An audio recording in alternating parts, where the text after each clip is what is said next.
ধরছি হেতি পেশারে আছে হেতির দেহা হেতি পেশারে আছে আমার ভাই পরান দিয়ে খেলা দেয় ওয়াল্লাহ জান পরান দিয়া ডিউটি থাউক আর যাই থাউক হেতি শুয়ে গেছে হেতি শেষ হেতির মেজাজ গরম টু মাচ গরম ওয়াল্লাহ মাথা নষ্ট মাথা পুরো নষ্ট কানও ধরলাম বাংলাদেশের ক্রিকেট খেলা দেখতাম না বাংলাদেশের যে নোটে বসা যাইবে না ঠিক আছে বাংলাদেশের খেলা বয়কট করলাম বয়কট কাতার প্রবাস থেকে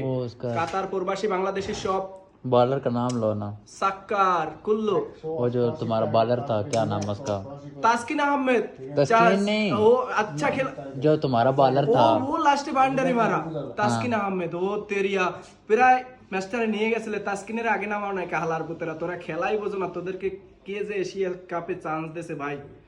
নেক্সট 2026 এশিয়া কাপ তোরা বয়কট বাংলাদেশ প্রবাসীর পক্ষ থেকে বয়কট বাংলাদেশ প্রবাসীর থেকে কলা খা হালার পুতেরা কলা খা काट काट वीडियो काट मेरा नहीं माथा नष्ट वो उसका नाम लेना वो जो तुम्हारा बॉलर था रिटायर हो गया जिसको बाहर निकाल दिया उन्होंने সাকিব আল হাসান সাকিব আল হাসান ম্যাচের ভিতর থাকলে বুদ্ধি দিয়ে যাইবে বল দিয়ে যাইবে নালে রান দিয়ে একদিক দিয়ে একদিক দিয়ে ভরে দেবি ঠিক আছে সাকিব আল হাসান নাই এই জন্য ম্যাচের এখন অগ্রগতি কিছুই করার নাই ভাই হেতে Shakib Al Hasan is number 1 world in number 1 হেতে না খেললে এখন পর্যন্ত বিশ্বকাপের মানে বিশ্বের ভিতরে হেতে এখন এক নম্বরে আছে সাকিব আল হাসান ঠিক আছে হেতে একদিক দিয়ে না একদিক দিয়ে ম্যাচ নিয়েই যাবে সাকিব আল হাসান যার কথা না বললে না কাট কাট ভিডিও কাট মেরা মাথা নষ্ট